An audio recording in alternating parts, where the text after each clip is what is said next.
Senator Kingibe calls for immediate suspension of FCT pre-election curfew.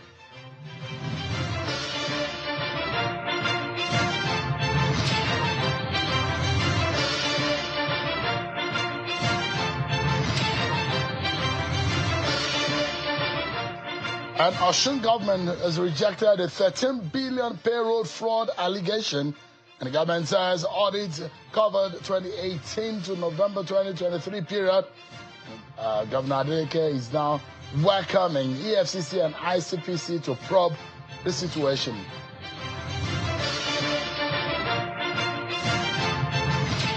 Hello everyone, welcome to the program. This is Politics Today, live on Channels Television. I'm Sean Okimale right here in Abuja. It's just 1 hour before the curfew to the FCT elections begin officially. You may not be able to move around the city because 8 p.m., that's the curfew ahead of the FCT elections tomorrow. Well, it's barely 24 hours to the polls in the FCT here, and both the Independent National Electoral Commission, INEC, and the security agencies have restated their commitment to ensuring that the exercise is hitch-free, credible, and violence-free. At a press conference in Abuja, the Resident Electoral Commissioner for the FCT, Mr. Aminu Idris, has urged voters to turn out en masse to cast their votes. And I will be conducting elections for 6 area councils in the FCT to elect new chairmen and councillors for the next 4 years.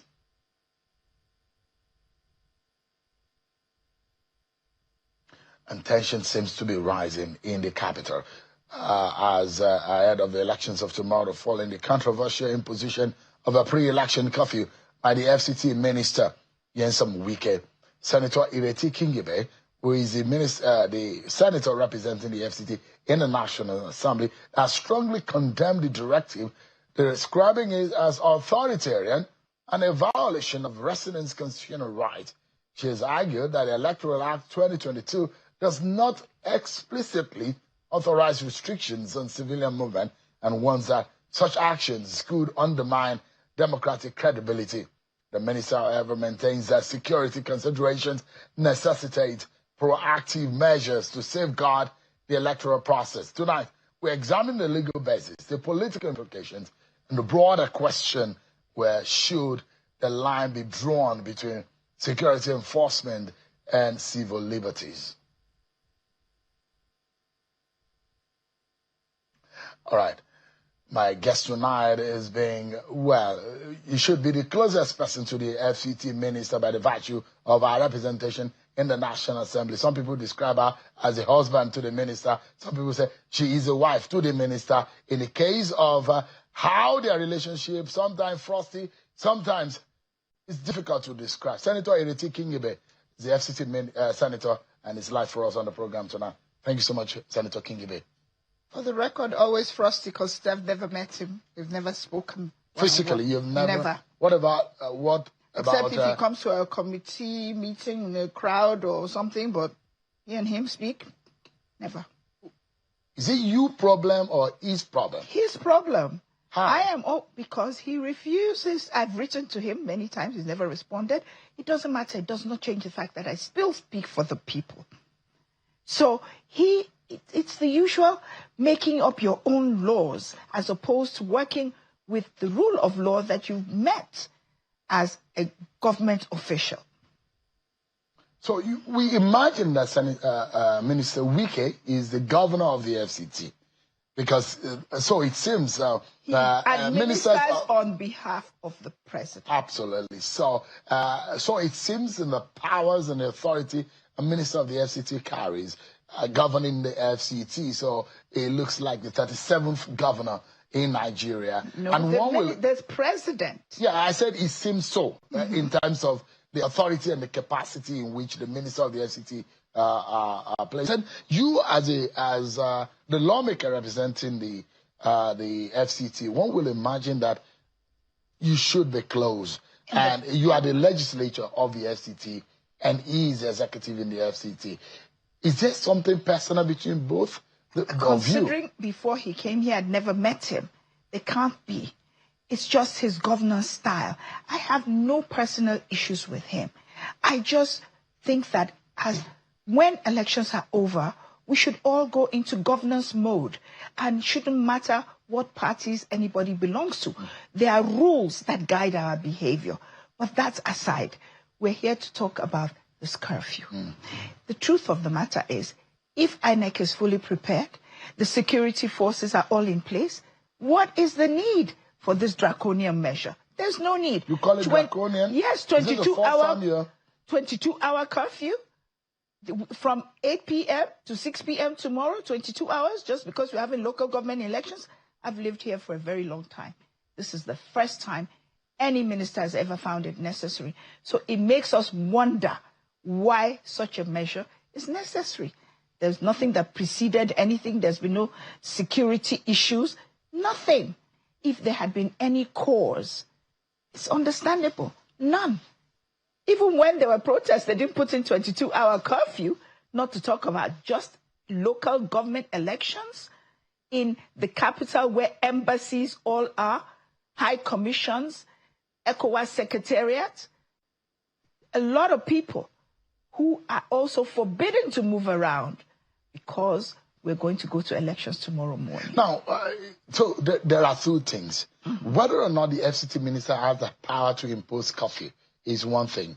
The second is whether you agree with the extent at which is exercising his powers. But you do agree that the FCT minister has a power to impose if there are security issues, the FCT minister cannot wake up and decide he picks a day and say nobody should move around in FCT without any explanation. So you're against the preventive measure that a government, an authority within the city says to avoid any kind of violence or insecurity ahead of the election so people can move freely. You are against such It's like measure. saying you're arresting me to prevent me from stealing in case I want to. Is this a case of arrest? No, because you are saying to prevent any kind of violence.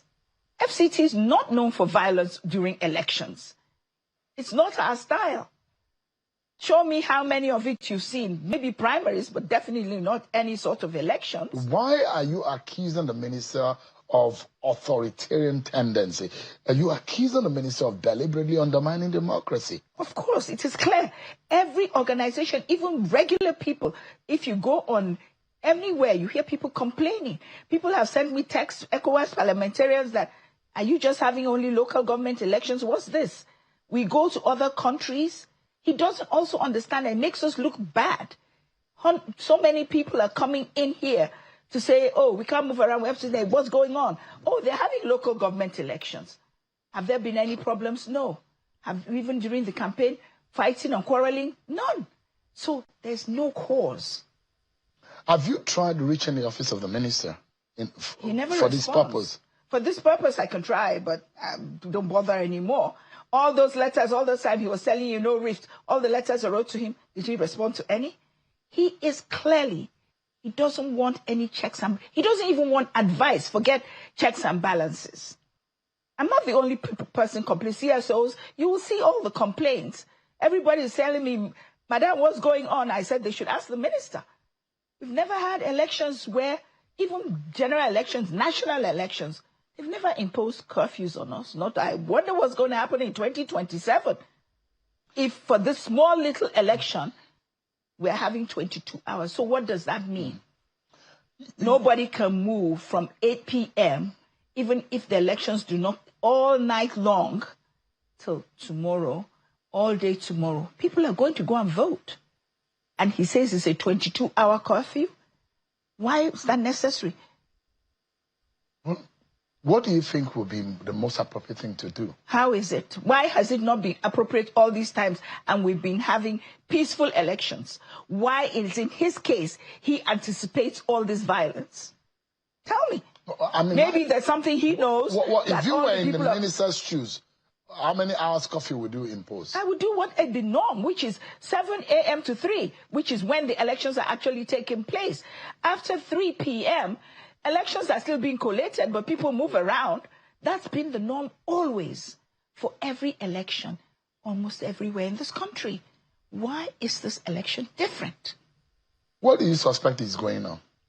I have no suspicions, but I suppose if I'm a minister and I'm planning serious nefarious activities, I would want everybody off the road.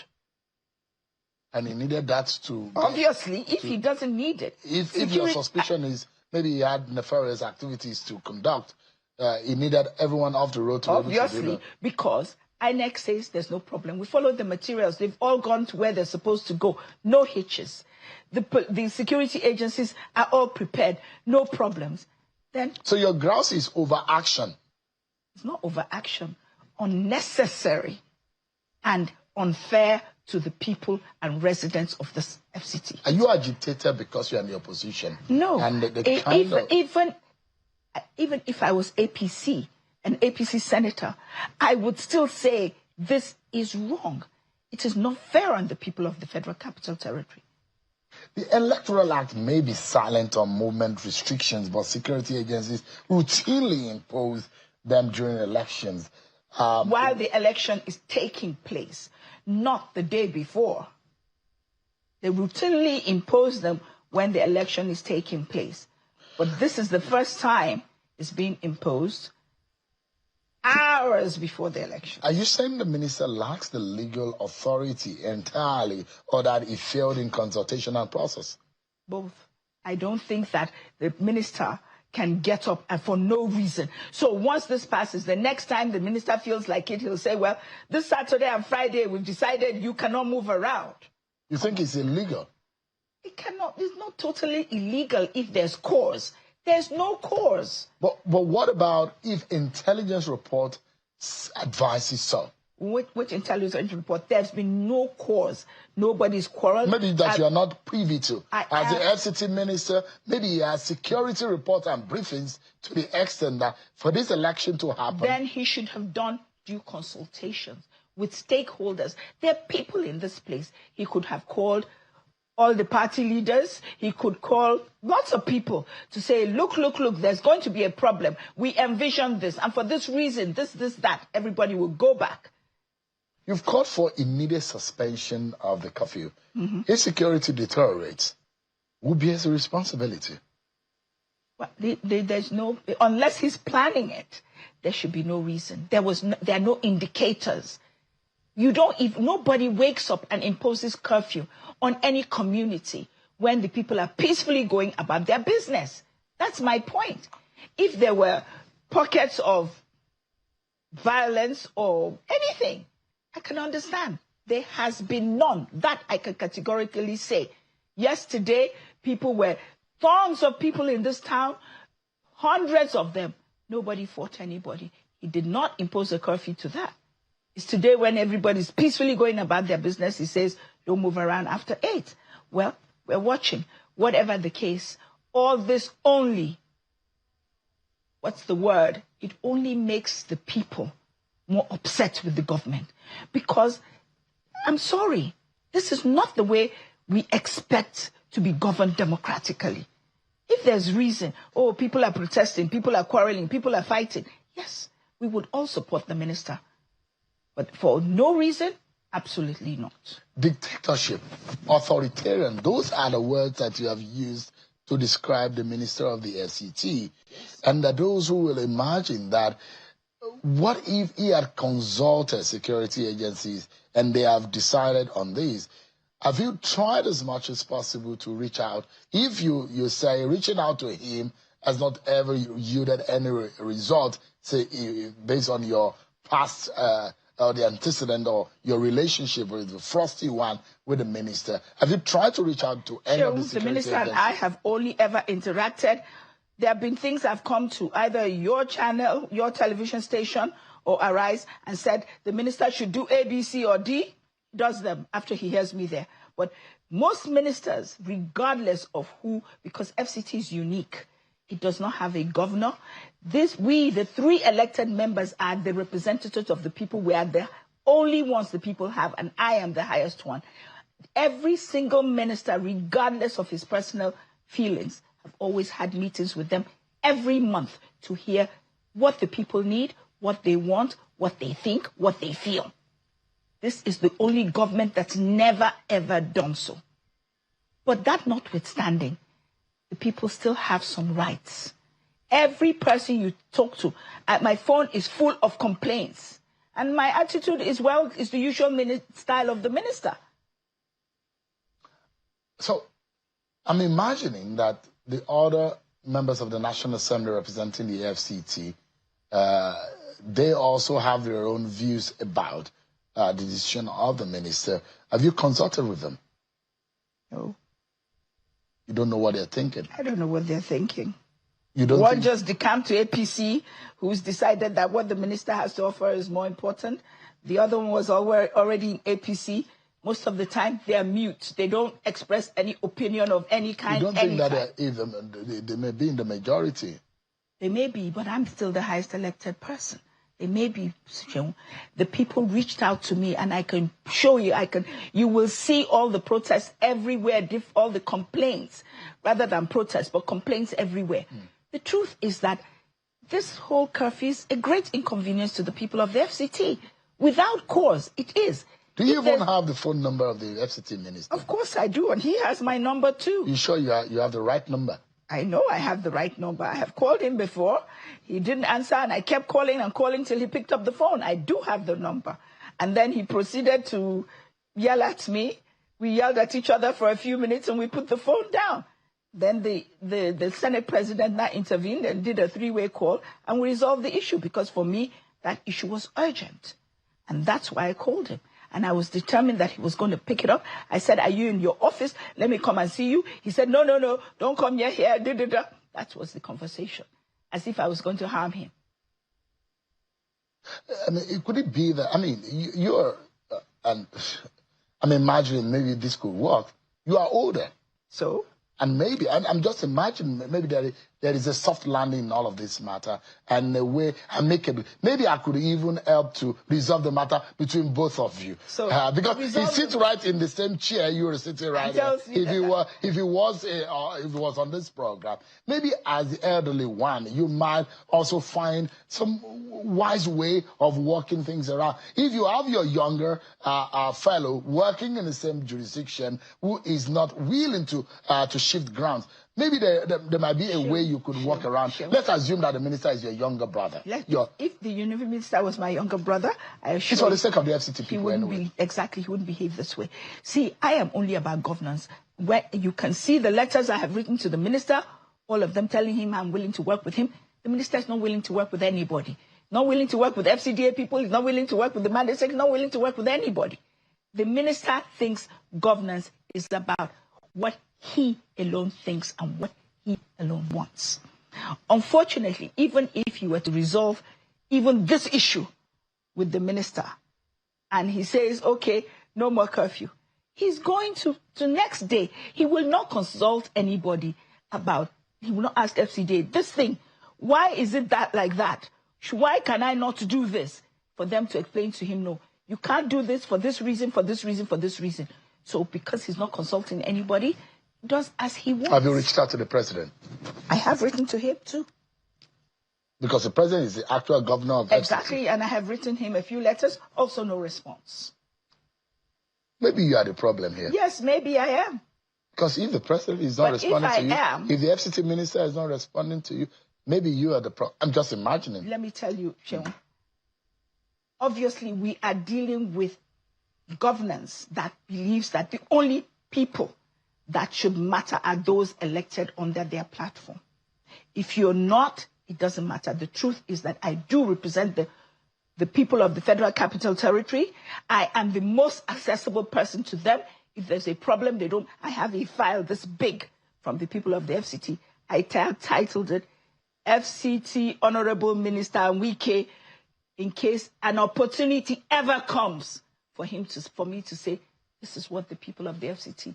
In 3 years, that opportunity has never come. If you saw him right now, what would you be telling him? I would tell him that you need to work with the representatives of the people. These are the needs of the people. And regardless of everything that's happening tomorrow, I expect tomorrow is not, you will see the turnout. This is only a local government election, and 1.3 million voters went to collect their cards. It shows that FCT people, for them, this local government election is personal. The truth is most people are pathetical about local government. It's only during national elections that they actually register this much. In the last national election, they didn't even register this much. So you will find out whether what I have been saying, that the people of FCT are not pleased. The president has been my friend for 40 years. I have no reason to work against him. I want what is best for the people of the Federal Capital Territory. But you are not working with him. I try to, but I can only work with him in as much as the interests of the people are protected. Maybe joining his political party. That will never happen, sir. Really? No, it will not. But you have a family relationship. Yes, I do. And I am one of the founders of APC in FCT. What happened? I believe in governance that is about the rule of law. FCT, APC has not been about the rule of law. The current chairman is running for his 4th term, where the law says only twice. So there are many, many issues that made me decide that this obviously does not align with my political views, in spite of the fact that we built lots of people that are with me also were in APC with me. It's not personal. It's about governance and about people. You and your stand, you are one of the 15 lawmakers, and I hope that my producer can bring the faces of those of you who voted against the version of the Electoral Act, Section 60 sub 3, that was passed. Senator Iyanaya Baribe, yourself, Senator Natasha Akpoti-Uduaghan, Senator Victor Ume, and quite a number of you, 15 of you, 55 voted for this version that was passed in the electronic transmission and the proviso that a lot of people seem not to have agreed with. And I said I was going to show the faces of those of you who the legislature Correction. in the No. What we voted for was that, see, what was brought to us originally said electronic transmission only without proviso. What we were voting for was that the proviso should be removed. That's it. We wanted the proviso. You voted against the proviso. You wanted it to be explicit, transmitted electronically, real time, and as much as simultaneously with an IRF should also be recognized. Exactly. Those are the positions. Those were our positions. We were voting for the proviso to be removed or kept. We wanted the proviso removed, and the proviso was that when there's no internet, the forms EC8A should be used to collect the results. We felt that there is internet everywhere. There's no place you go to that there's no POS. So and if you listen, even then in 2023, Mahmoud said on BBC, I can send it to you, that 97% of this country is covered. So there's no reason. And the way the BVACs work, when you press send, even if it doesn't go at that time, when you go to, it's like an SMS. It will show the time it was sent and it will go. So there's no reason for the proviso, in our opinion. But as you say, the majority will have their way, but the minority will have their say. And we did have our say. What is the grass? Why? It's democracy. And like you said, majority will have their way, minority will have your say. But why do you, is there a lack of understanding of this principle that makes you to agitate about this? Which one? The fact that majority voted. For 2 years, the Electoral Committee, both houses, working with INEC, working with many CSOs like PLAC, Yaga, Africa, all of us. For 2 years, we worked and came up with the version we brought, which was the votes shall be transmitted electronically, no proviso. So we also had public hearings all over the country. That was the wish of the people. And that was our objection, was that this matter had been thoroughly examined for 2 years by every zone, the 2 committees, everywhere we have looked at it. And this is what they came up with. Now, why we want to take it back to practically the way it was in 2022, we didn't agree. I certainly didn't agree. Were you frustrated? A little bit, yes. I was frustrated because I feel that we can be so much more. We're supposed to be the giant of Africa, yet we lag behind in everything. I have been in Ghana once when I went, they were having elections. I wasn't even a Ghanaian. I could move around. I observed the elections, everything. So when little countries can do so much more and we don't, it shows a lack of political will, not that we cannot. And that's what frustrates me. That's why you joined the ADC, and you and your friends in the ADC want the Tinubu government and the APC out by all means. Because we will keep trying. I'm not saying necessarily that I guarantee that the next government is going to be better if it's not the Tinubu government. But the human spirit, when it's displeased with what it has, always tries to improve on it by looking for something else, and will always keep trying until it gets it right. And that is really the main reason I'm here. There's some days I'm frustrated enough to say, you know what, forget this place. But it's the only country we've got. I carry only one passport, and I would like my children to live in this country and be proud Nigerians, rather than ones that were always being bad-mouthed from everywhere. And really, we can be so much more. Senator Kingibe, not officially or legally married to the Minister of the FCT, but for some reasons politically, they seem to be... I object, and I object again. I overheard your colleagues call you the wife or the husband. They didn't call me the wife. They call me Michi Wike. That does not mean a wife. Whatever it is, since Wike is a man and I cannot be his husband, I don't want to hear that, please. But he's a good friend.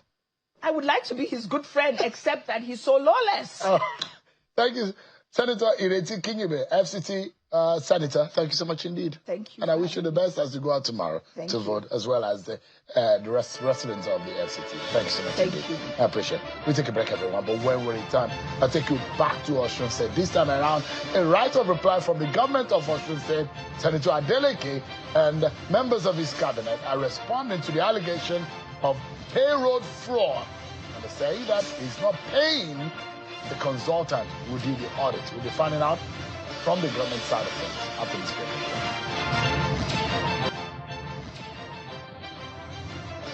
Thank you so much, everyone, for staying with us. The payroll audit controversy in Osun State is deepening, with the government forcefully rejecting allegations of a 13 billion naira fraud raised by audit consultant Sally Tibot Limited.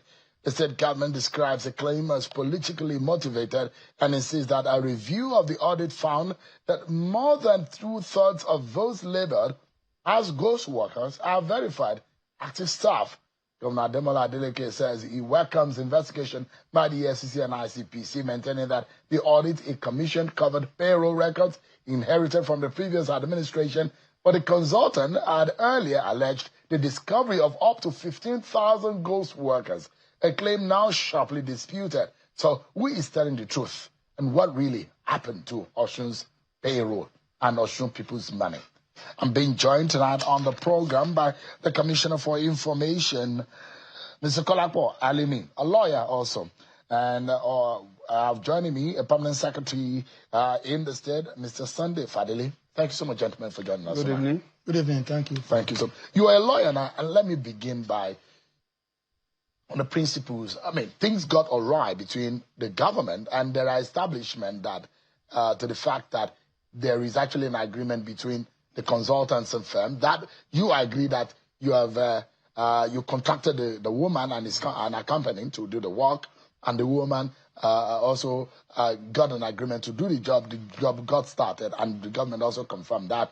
But you know the principles of a contracting law. Part of it is consideration, which is very strong, with meaning that there is an exchange of value. And the allegation here is that there is a breach on the side of Osun State government. Why did the government breach the contract?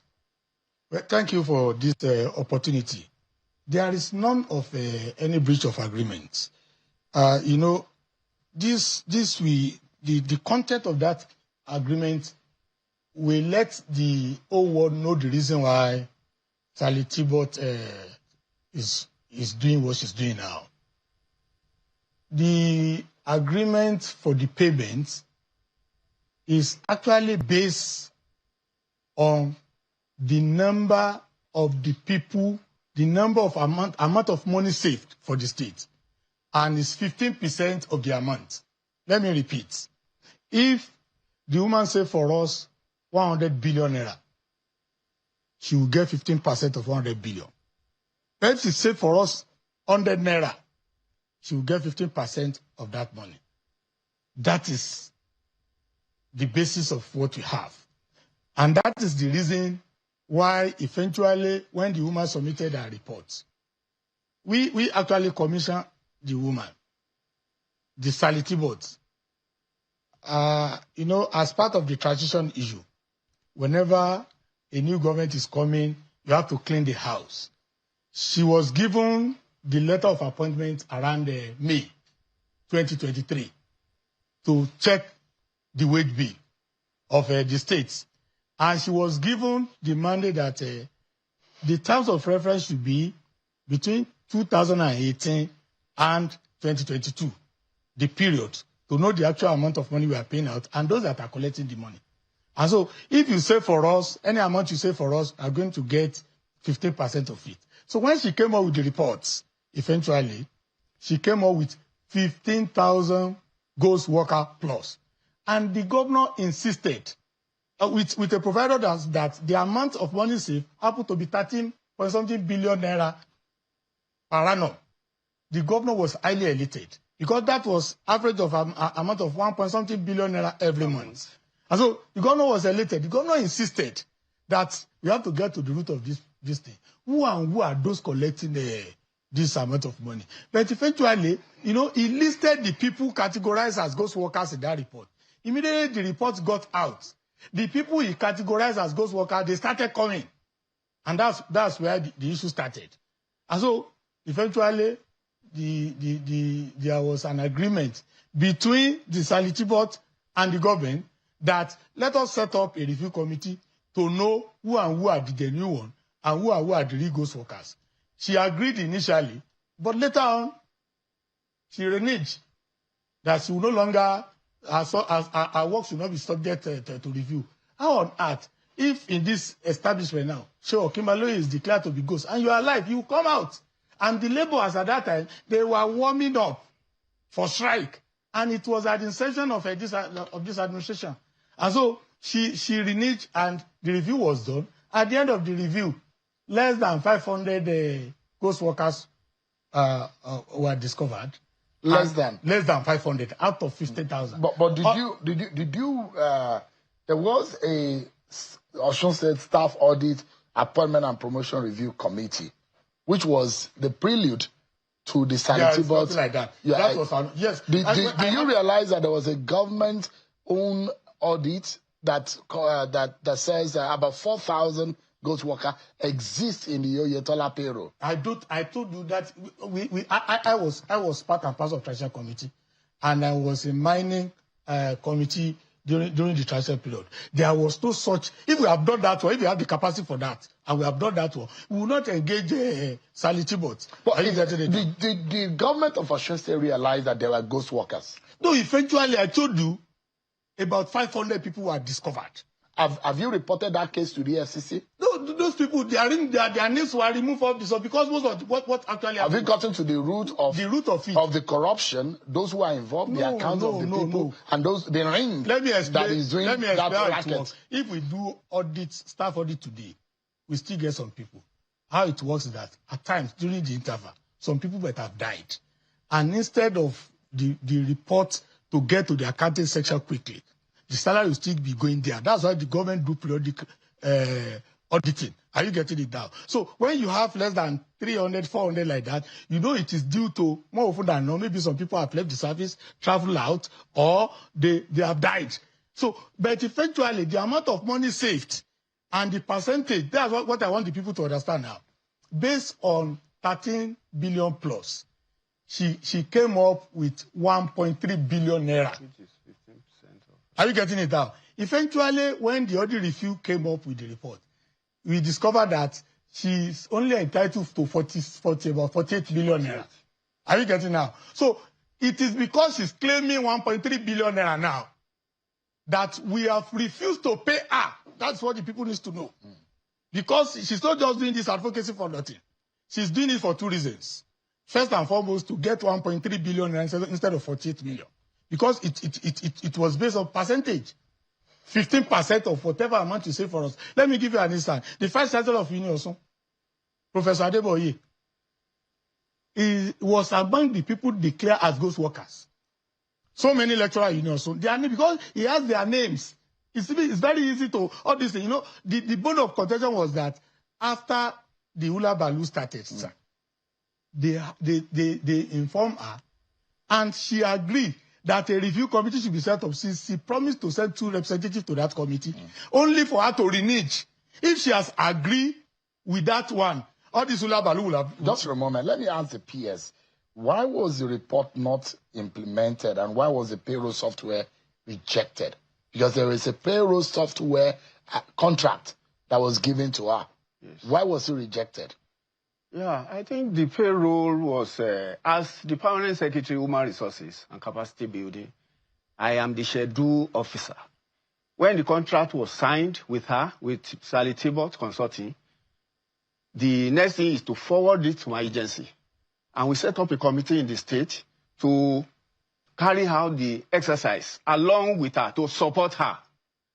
When we started, it was like, this thing, are we going to do it on zonal basis? Are we going to centralize it on the spot where people will come, we screen them, we verify their document and so on and so forth, and we allow them to go. But because of a lot of people, it created a lot of crisis initially. And with the support of people and other logistics provided, we were doing it. About 2 or 3 times, we had to resort to the House of Assembly, how to stop the exercise. We went to them, explain why we are having crisis. Initially, for example, we wanted to go to Uni Osun to go and verify them, that let us go and meet them there. A few hours to the day, she changed her mind. She said they should come to the, and they were telling her, who is changing this thing just a few hours to the commencement of the exercise? Says the woman. We called her, we talked to her. She didn't respond positively to our plea. So they had to come, the VC had to come with all the professors and other staff of Osun State University. They were screened.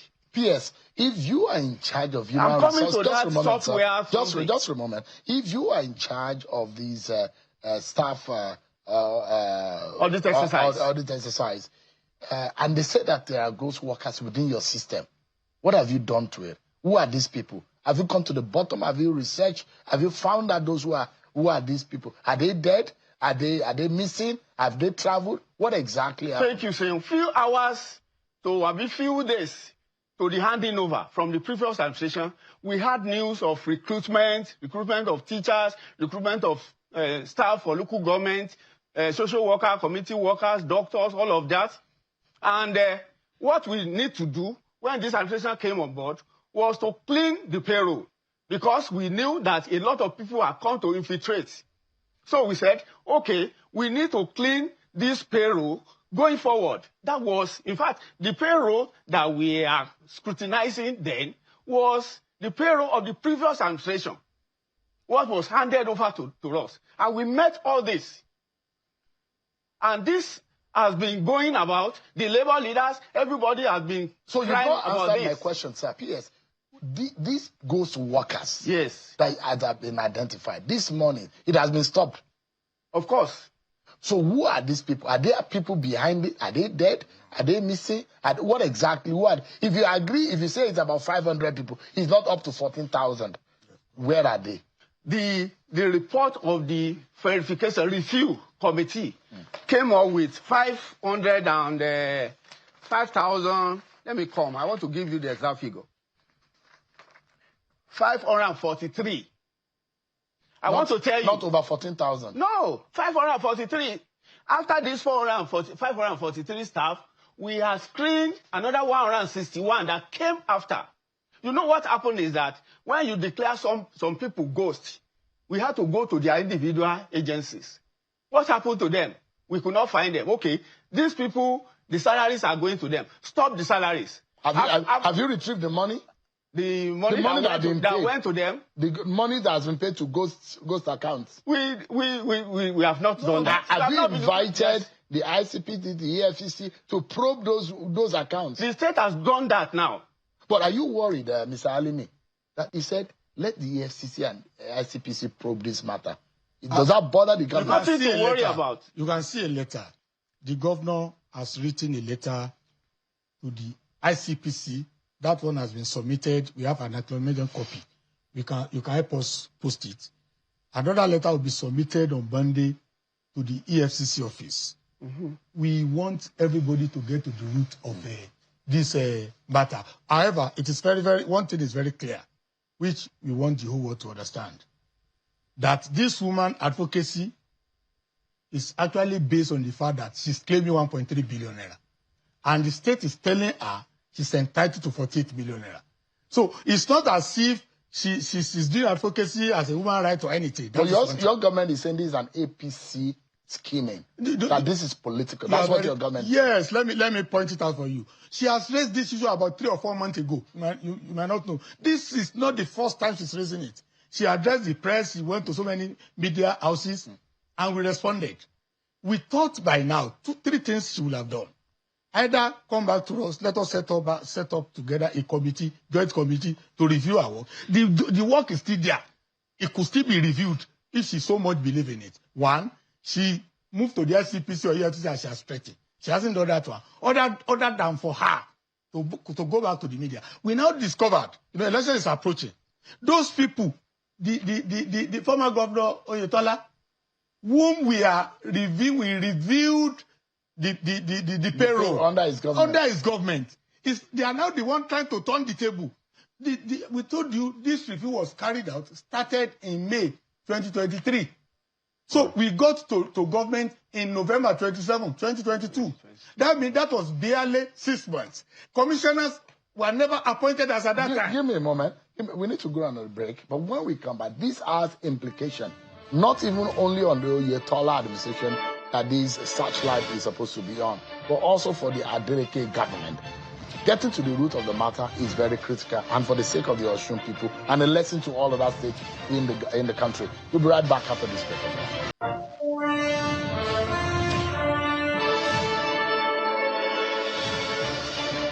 Thanks so much.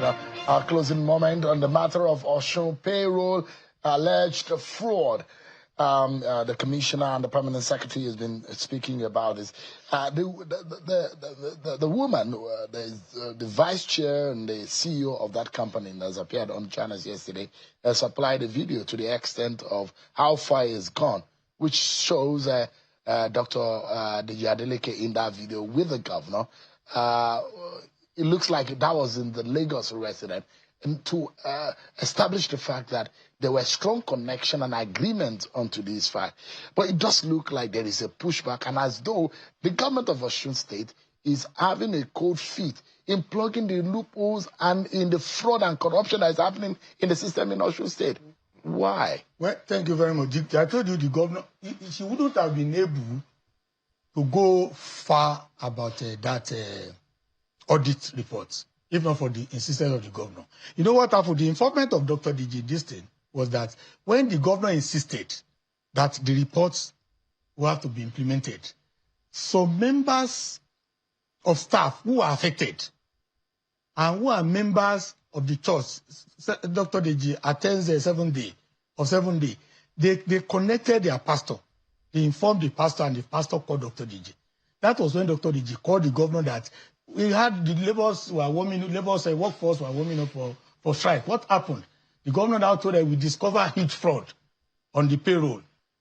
And that was how the governor said she will bring the consultants to Dr. D.J. in his house. So the governor went with that consultant to Dr. D.J.'s house in Lagos. But look at what happened, what you were showing yesterday. So that for you to know that the woman had actually prepared this sinister move long time ago. She recorded Dr. D.J. and the governor without their consent. Only 2 pictures there were taken formally. Listen, all other things that you see, like this one that is being shown now, that people can see, all those pictures were taken without the knowledge and consent of Dr. D.J. and the governor. You know, they were just relaxing so as to know the kind of person That woman is. So it was based on that one. It was at that meeting that Dr. did now say, okay, let us broker peace between the workforce and your company. Set up a joint committee, go and look at this thing, and come up with an amicable resolution. What is the way forward here? How does the government because this is embarrassing to the government. How do you move forward from here? First and foremost, we want the whole world that politics is underneath. And people should be careful. The reason is that the politics behind it, if there's no politics, the woman knows that we have told the woman, if you so believe in your report, and somebody is supporting it, and we say, okay, Baloye, PS, jointly go and look at it. If you believe in it, you look at it. So you want her to come forward and come and defend it? It's still open because the report is still there. The ICPC issue is there. The EFCC is there. Let all of them look at it. On any of the options is available. But our governor says one thing. Also, money will not be paid to anybody that doesn't hand it. No matter the level of blackmail that this woman might do, if she doesn't hand any money in Osun, she will not get the money. P.S. What's the way forward from your own point of view? Because it's in your jurisdiction that we are trying to help now to sanitize the payroll. Yes, thank you very much. For now, for us to bring an end to this crisis, we need to look at the figures he submitted. How did it come about? You cannot say because we want to get a huge consultancy fee, we sack our workers now, 50,000 of them. How come? So it's not possible. We cannot say because we want to get a huge consultancy fee, we declare our pensioners dead, because that is the only point where they can exit the payroll.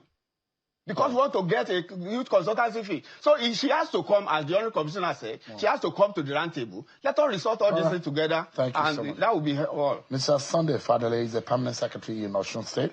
And Uluomo Kolakpo Alimi is the Commissioner for Information in Osun State. Thanks so much indeed. Thank you for this opportunity. Let's use the opportunity to inform our people that up to this moment, APC in Osun, they are still sitting on the local government allocation, and the pensioners and the people are suffering.